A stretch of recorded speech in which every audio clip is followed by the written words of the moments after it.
Today could be the end of season 1 of this series. I'm at a total profit of £940.48, and I only need to make £59.52 in today's episode to take us over our target of £1,000. Now, when I hit a target of £1,000, I said I would end season 1 of the series. I buy faulty electronic items on eBay, attempt to fix them and sell them for a profit. Welcome your glorious faces back to episode number 96 of the series Profit or Loss. Definitely didn't record this at the end of the video because I forgot. I do have a statistic that states 62.9% of people are not currently subscribed who watch the channel. I stupidly, really stupidly made a silly little bet with myself to see if we could get the channel to hit 100,000 subscribers by the end of 2024. Will it happen? Probably not. However, if you could hit the subscribe button and join us for the journey, then that would be highly appreciated. So thank you in advance. Stop yapping, Joey. What have you got for us today? Well, my friends, the item that I've got for you today is a box. Oh dear. Do you know what? One seller sent me this stuff before. I was just like, this is such good quality paper.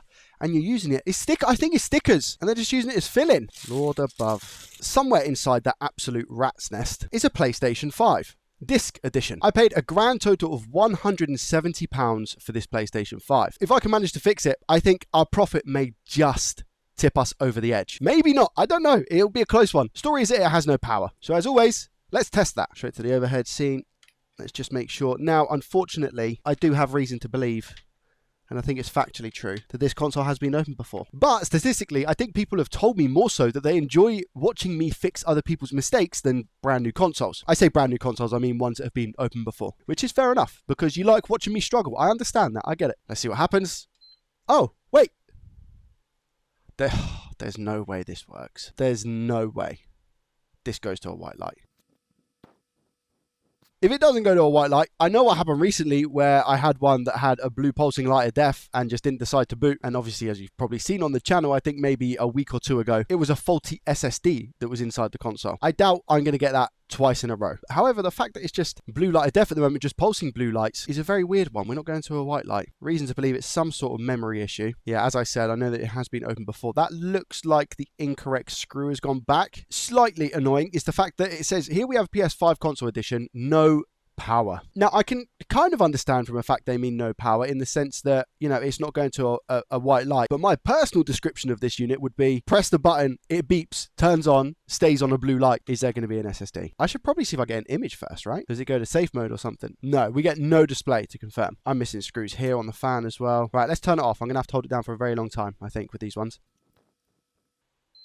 There it is. Let's take out HDMI and power. And you best believe I'm going to start with this. Do we have an M.2 SSD here? What? Screws in the M.2 caddy. What's going on? When I took that little plate off and I saw like something, I was like, no way. But it's screws for the console. Let's take some of these screws out and see what lies beneath then, shall we? Like I said, we're not looking good in terms of the screws that have been left out of the console, that's for sure. I'll say what I said last time without expecting an SSD to be in there. I feel like maybe we're looking at some sort of BIOS issue and that's why it can't boot. Or perhaps, based on the fact that it was an external SSD that was causing that issue before, maybe we have corrupt SSDs on the motherboard because the PlayStation 5 operating system doesn't operate from an M.2 and external SSD. It uses small SSD chips on the board. Maybe, just maybe, they're at fault here. Or we're going to walk into an absolute mess, depending on what somebody's done to this previously, because the console's been opened before. I've pulled two of these screws, which aren't even part of the PlayStation 5. I don't know where they've got them from. First level's looking okay. I mean, it's definitely been taken apart before because this has been ripped. They've also removed these antenna cables as well. So we'll go one layer deeper. They have put the wrong screw back, which is why one probably didn't go down here. It's this one, the second one, which shouldn't have been populated. Here we go. Now, the first thing I'd usually be looking at is the power rails. But the first thing I am going to be looking at in this device, which has struck me already, is previous tech damage. What are you talking about, Joey? The clamp isn't on correctly to start with. So this white bit here, this white bit of plastic should actually go the other way, diagonal to the clamp itself. And I can see a lot of dry viscous paste over here. And they've clearly worked on the power rails that we have. I can't wait to get this under the scope and look at it properly. I say I can't wait, but this is going to be a very tricky one to fix, considering what I'm seeing right now. Take this clamp off. Are we going to see a bunch of liquid metal on the underside? It wouldn't surprise me. Again, because of the way they put the clamp back, it not to dishearten anyone at all, please don't take it this way. But it's not somebody with experience who takes PS5s apart a lot of the time, you know. We all get started somewhere. We all need to practice on things as well. Right, let's turn it over. This side, hunky-dory, like really, really clean and looking good. That is until I get under the scope and inspect things a little bit further. So I'm not going to make too many comments just yet because I always miss stuff like that. What I will do is clean up all of the liquid metal that we have. I don't think they've attempted to change the power supply or anything because this is still attached. Right, what do we have then underneath the scope? This area was lifted. We have the viscous. Oh, wow. Okay, fine. So somebody's tried to do something around here and spilt, what is that, sugar on the board? What is that? I don't know, but I don't like it. Is it like deep down or something? Is that, oh, is it flux maybe? Maybe just like a flux, I think. I don't know, but we're gonna take that out. This is essentially like thermal paste, but thicker, like a putty. I can see, oh, I think they're my marks, aren't they? Where the fluxy is, just some fluxy bits, isn't there? Down here, look. Okay. So let's evaluate the damage that we have. So I can see that we have a cap that is here. It looks like that cap is damaged. I don't think it's got the ceramic bit on the end, or has it? No, it has, I think. Yeah, that cap is fine. So that cap can go back. Let's just leave it there. I feel like what I kind of need to do is clear up this area entirely first to see what damage there is, you know, because there's no point guesstimating all of this stuff. I don't think that one little cap is going to have made the difference, the one that's here. I don't think that's making a huge difference. Maybe it is. I don't know. Maybe that's the reason we're getting the pulsing blue light instead. But I'm just going to take this little cap and put it on my blue tack that I've got, and I'm probably just going to clean up this whole rail. Before I do that, I'm just looking for any obvious bits of damage or maybe even previous places of work that might cause our issue, and then we can once we've cleaned up everything and put caps back, then we can start testing voltages and whatnot, standby voltages. But yeah, I feel like the long blue pulsing light is something SSD related. This is the power management IC for the SSD controller, I'm pretty sure, and we have the back of the SSD controller here. Turn the board over, and here we have those SSD chips that I was talking about. We've got 3 on this side, and here's the SSD controller IC. But it doesn't look like to me that somebody's done any other work on this board, which is a good thing. Oh, hold on. Y0916 has lots of flux around it. It doesn't look like it's been soldered on correctly. Okay, what is that? Is it a new HDMI port, or is it the same? Oh, Bridgie McBridge! This is why it's so important to try and look for mistakes first. Okay, so are those soldered is the question. That could definitely be a reason as to why it's just pulsing blue light and not actually powering on, completing the white light circuit. These are soldered for sure. I don't think this is factory port. The soldering is too good for factory. We definitely obviously have the bridge. That's going to be our data lines. That one's solid, that one's solid. Okay, let's clear off this bridge then. I'm actually going to put some heat on this as well. So we're going to go just a quick 480 degrees Celsius, airflow speed 99%. And I'm just putting some heat into the board. So then that way it's easier to solder. But just looking around here as well. Maybe they've done some work around this area, because that Wire 9 chip does not look healthy. And it might end up that we have to swap out the HDMI port. But for the time being, I just want to make sure I get this to a white light. And then we'll deal with a no display if it comes to it.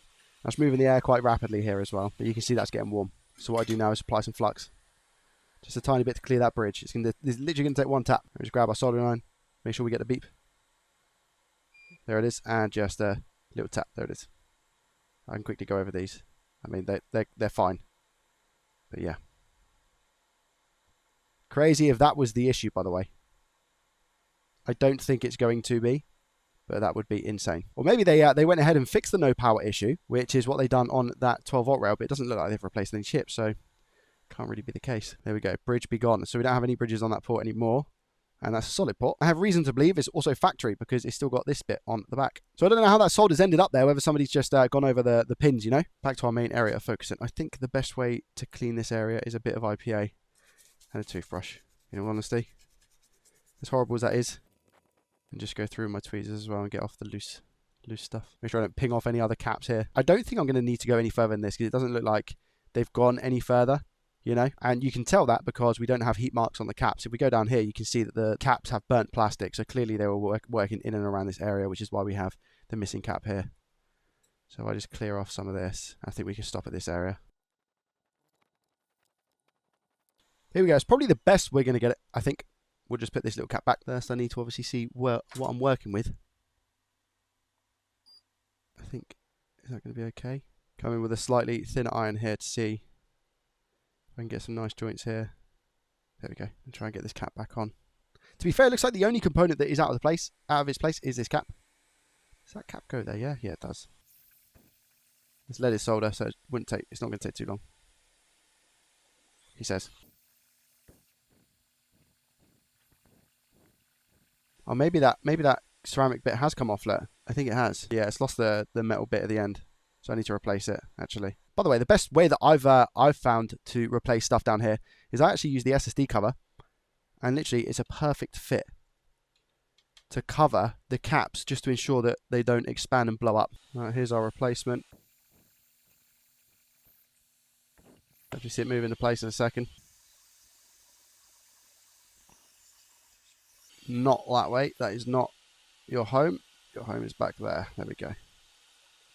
There it is. There's always a nice clean. Now that I've put that cap back and I've unsoldered the bridge, I think I'm just going to try it again. And now I just need to try and put as much viscose paste back as I possibly can. Here's my custom made viscous paste job down here. Now I put it back together and we see if it works. Very doubtful, but you never know. Before I also continue any further, I can confirm there are no cracks around the APU. I've put the essentials back to hopefully get us at least to a white light stage before it cuts out. Have we made this 10 times worse, or do we have maybe, you know, a change in behavior at least? No explosions. Nice. HDMI lead in as well. Right. In 3, 2, 1. What happens? Okay, it still beeps. Good. Now it's a beep on, beep off. Let's just see. Definitely make sure. Power on, power off. Okay. You know what? I'm actually happy that that's happened. And it might even be something as simple as putting that capacitor back on the rail is taking us now to that next boot stage and it's failing. So it's getting further than what it was before. That could be a thing. Or I've royally messed something up. But I doubt that because all I did was put the capacitor on and cleared a bridge. You're not meant to have bridges. So I think maybe this was the original fault. Now what I can do is actually plug it into UART, which actually looks like it's been done already. I'm just taking a little bit of a nosy over here and I can see some solder. Let's plug UART in and clear the codes and see if we get anything. UART is basically a diagnostic tool that tells me what's going on with the boot stages of the PS5. And if there's any errors, what it will do is it will report those to the South Bridge and translate them to what the issue is, hopefully anyway. Now I've completed UART and this here is saying APU VRM 2 phases power rail. Check Infineon X DPE chip, 16-phase power management controller. I don't know which one that is. I'll have a look in a second. Check MOSFET's APU side for shorts. Caps usually short. Single beep, 1 second blue light, 8.6 milliamp draw power on. The only thing I would say is the 8.6 milliamps, that'll be when obviously attempted power on. When I attempt to power on, I've just measured on my power supply and it's going all the way up to around about 310, 320 and then dropping back down as if it shows normal behavior on a startup. So that's where it differs a little bit. But I see why the person who looked at this previously probably had a beep on, beep off and went directly to that area because it says so. Let's go back under the scope here, remove some of the viscous paste that I've already put back and have a look and a poke around for some shorts. See if we can replicate what the other technician had. Right, the multimeter is out in full force. Oh, wait a minute. Are we meant to have a component there? And potentially here as well? Yeah, we're meant to have, we're meant to have a small cap. So can you see?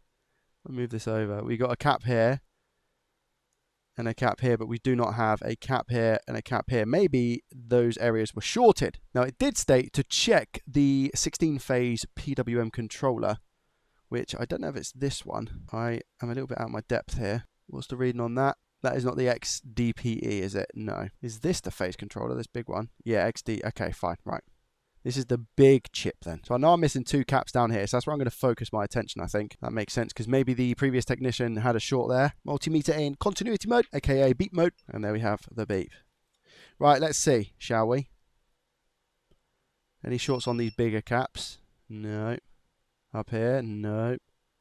And up here? No. What about here? I don't know if that's meant to be shorted to ground or not. Check here. Potentially meant to be. So these caps in this area looks to be all right. I'm just going to be checking a bunch of random caps. So this is 3 ohms, which I think they're actually meant to be 3 ohms. Oh no, this side is 16, 14, 15, 60. Okay, and climbing. Is that slightly weird? I don't know. If I'm being honest. I don't know what it's meant to be. We have 2 ohms here, which we carry through onto here. None of these caps are shorted. The fact we're missing these 2... Oh no, it's because I'm touching the resistor. The fact that we're missing these 2 caps here is something, I imagine. So they do need to get replaced. But again, I'm just checking to see if there's any further shorts. I don't know if these chips have been replaced, you know. They look soldered to the board. Do have signs of flux around here as well. I wonder if these have been taken off at any point. This is directly on, this is that two-phase, just on the back side of it. No rails seem to be shorted here. 12 ohms. 1 ohm. 12 ohms. We've got a lot of low impedance going on around this area, as you can imagine, because we have the APU around the corner. Let's check this big chip then. This XDPE chip. I mean, there's a couple of caps around here, but nothing major, you know. And these caps seem to be okay. These are also tiny little caps here, but I reckon these will all be alright. Which they are. If I could find the short, this would be a lot easier, you know. It's just when you're not working with a short to find, it's quite hard.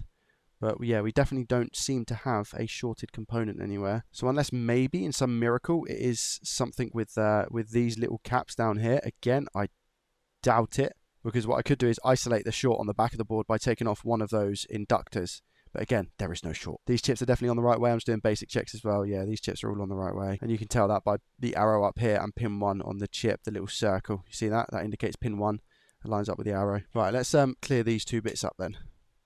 And get some caps on here. Again, I don't think it's going to make a massive difference, but I have been wrong many a time before, hey.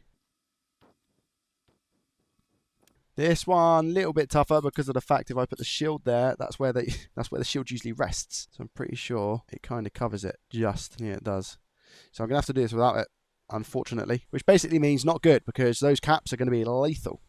Right, here we go. Precision work. See what we can do without dispatching ourselves. Right, here's the first one. So I need to try and get it down here. Let me angle this better on my tweezers. Here we go. There we go, on the pads. The way that I'm doing this, by the way, is moving the air back and forth very quickly. That's the only way I'm able to get away with this. If I didn't move the air back and forth very quickly, those caps would go, see you later, Joey, and I'd be going with them. Right, let's go on this one. Same thing. Back and forth, very quick. There we go. The goal is even just getting one side to sit, because then what we can do is we can take the pressure off ourselves, apply some flux, and go back in. And now you'll see the cap will just sit in place. Move that heat around enough. There we go, that's on, I believe. Let's just get a confirmation that we're definitely okay. Yeah, look at that, it's on. This side. Yeah, all good. Now to confirm, I'm sure I had a reading of like 16 or something. So is that reciprocated over to here? I don't know. Doesn't look like it. There we go, so we get 8. Yeah, that'll go up to 16. It's just because the board is warm and toasty at the moment. But this side now, more importantly, yeah, open line. It was open line before. Again, I don't know if that's going to make any difference. We'll see. Right, let's quickly try again and see what happens. Here we go. Keep this one short and sweet because I don't have much faith, if I'm honest. But let's see. 3, 2, 1. I don't Adam and Eve it. Are you? Oh my gosh. No way this goes to a white light. If it does, I'm going to be so shocked. Taking its time, I don't think it's going to. So we've now gone back to this blue light malarkey then, which was the original issue. I'm just seeing if I get anything on the display. Nothing. No boot into safe mode, nothing like that. What I'm going to do is turn it off, and then I'm going to hold down the power button and see if we can beep it into safe mode. All I've done is put those caps back. That's the only difference. Here we go. 3, 2, 1. Do I get another beep? I mean, I think that was a beep to turn it off rather than boot it into safe mode, but I could be wrong. I did get 2 beeps. It would have also gone to a white light if it gone into safe mode, as far as I'm aware. So now it's just pulsing blue, but we've rebuilt that circuit. We can't find any shorts. We have all of our voltage rails because otherwise we would definitely not be getting a blue light for this long anyway. I've just turned it off. A little bit confused with this one. Shock Joey confused? No way. I wouldn't even say it's a daily occurrence. I'd say it's a minute occurrence that I get confused. I still think potentially it's an SSD issue. Onboard SSD issue, if I'm completely honest with you. Only because of the fact that I had that with the last PS5 with the SSD. When I took that out, it was then, I say fine, it started rebuilding the database and everything else, but it was a storage issue, which then led to the blue light, the long pulsing blue light. So my head isn't going to BIOS, my head is going to SSD, because again, we managed to boot the system up. So I think we get past that BIOS stage. I'm going to let the system cool down for a bit, discharge the caps by, just repeatedly pushing the power button. And then I'm going to try and power it up again just to make sure that we definitely have now this long pulsing blue light. I'll try UART as well. I don't think we're going to get anything from UART because now the system isn't turning off. I'll clear the logs and turn it on and turn it off. And if that all comes back okay, I'm going to try probably SSD. Could be the best decision I've ever made. Could also, on the flip side, be the absolute worst. All right, it's been a while. And again, this is super cool now. So we're going to plug it in. Do we get the same behavior? 3, 2, 1.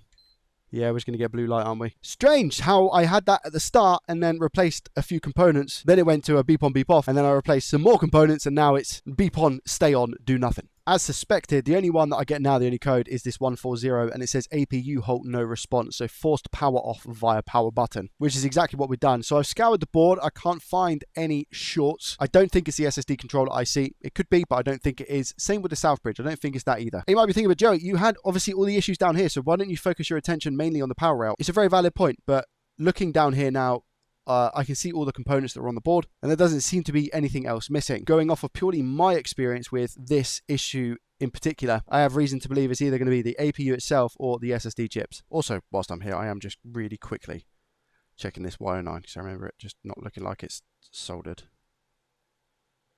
It seems to be okay,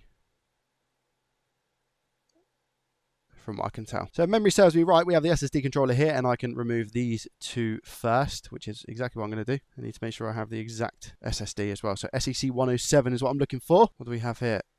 SEC 122. No, I'm pretty sure I want to stick 107 if I can. I've got SEC 131 as well. What's this one? SEC 037. Are they all just different then? How many variations of SSD we got? 031. I got another 031. What was this one? 031? No, 037. 037. I need a 107. I don't have any that are 107. So I think I'm just going to have to go with the closest I can, which is 037, I'm sure. Unfortunately, I don't actually have a choice. I am only going to do one at a time here as well. So I'll take this one first. Maybe it'll work, maybe it won't. We're here to find out. So by taking this one off, this is a 037, so this is the donor one that we're going to be using. 470 degrees Celsius airflow speed, 99%. Lovely. Take this one off whilst we're here as well, because the board's going to be hot. It'll be easier. You might be thinking, Joey, just let it go. It's going to be a tough one to try and resolve when we're on the breach of 1,000. I have to give it my hardest, Take both our chips here. Double of flux. Come in with the leaded because we actually need to reball these, you see. I'm just going to add leaded solder to the unleaded that we have. And then we're going to wick all of this away. There we go. And then just come in with our wick, clean it up, and then we'll go in for the reball. There we go. Orientate this the right way. This is a stencil we're using. It's a BGA 132. Just stick that on there like that. I don't think that's a solder ball. I think it's just flux. Yeah, it's just flux. This is quite dry solder paste. Not the driest, but it is rather dry. So we're just applying this on the stencil, and then we'll give this a nice reflow. 280 degrees Celsius airflow speed, 25%. Actually using quite a big nozzle here as well. I don't know how this is going to go, but I'm just heating the outside of the stencil first, just to kind of warp it. Didn't really go to plan that time, so I'll try again. Here we go. Honestly, sometimes it works amazing, other times not so much. I think we're alright here. Apply flux. Oh, I'm missing loads on here. It wasn't, no, this wasn't good at all. You can see, we're missing loads. We go again. I've attempted to dry out the paste a little bit more on this one, to see if that makes a huge difference, but we're going to go 300 degrees Celsius, airflow speed 30%, and see how we get on.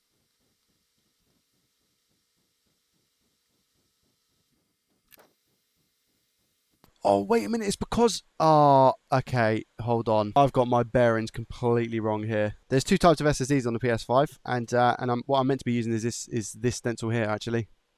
Can I just move this on here, respread and go again? I wonder if that's the thing, because all of these should be even, right? Let's try now.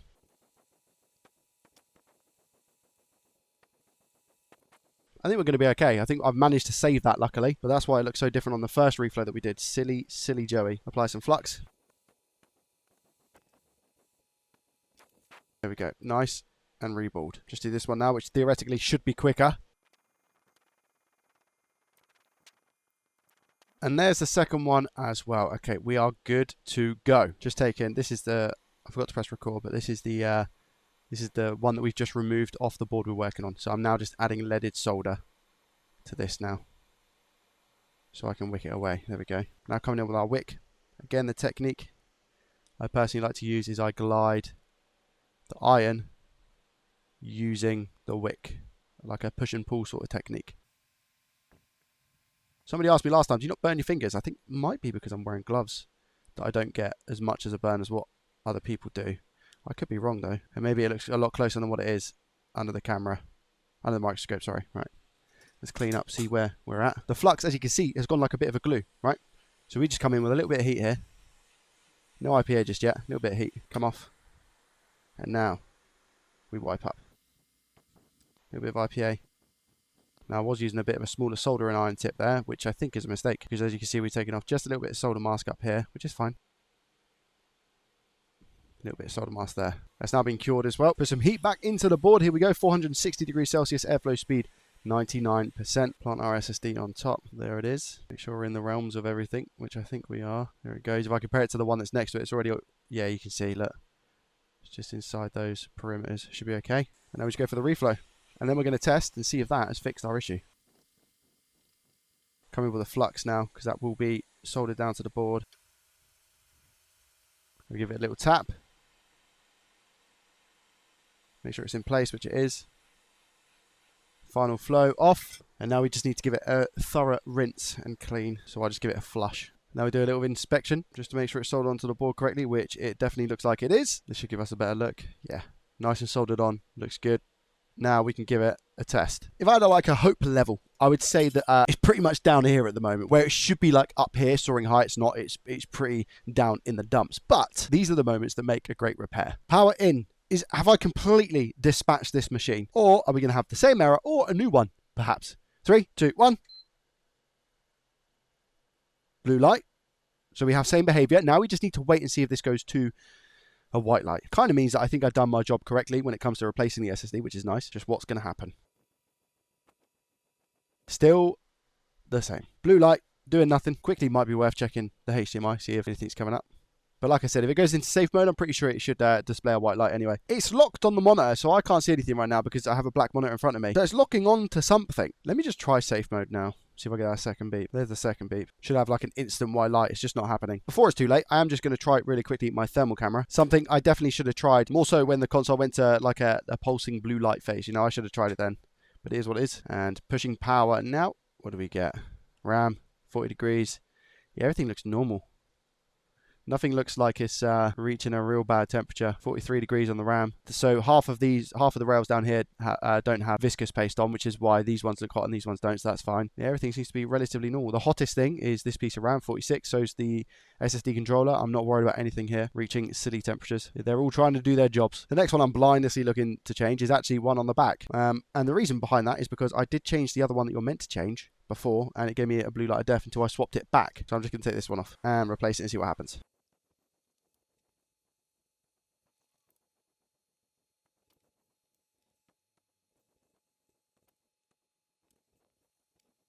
Between using a small tip and a big tip, look, I don't have to replace any solder mask or anything like that. It was a bit silly of me on the first chip.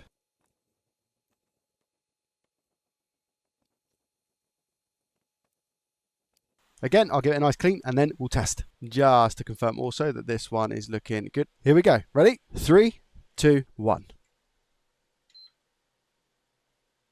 Okay. Tells me again that we've successfully changed the chip. The fact that it's actually staying on. Lovely. Does it go to a white light?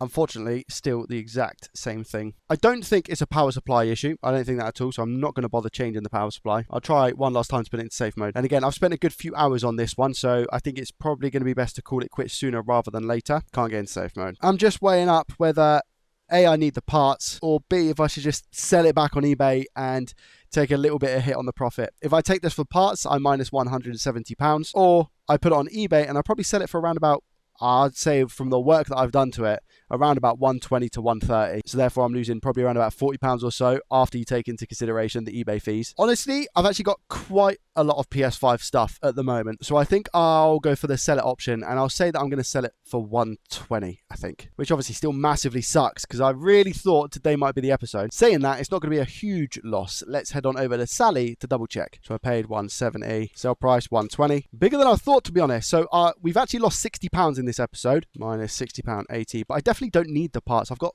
quite a lot of PS5 parts at the moment, putting us now at a total profit of £879.68. On a previous episode, we did manage to hit £221 profit, and more so recently, £96.88. Theoretically, we could, in the next episode, still hit that £1,000 profit, but that is not happening today. Season 1 goes on a little bit longer. Thank you so much for watching the video. Subscribe to the channel if you're new around here. I'll leave a playlist to the first episode in this series. Whatever or wherever you are, make sure you have a good morning, afternoon, and evening. And I shall see you, as always, in the next one. Peace.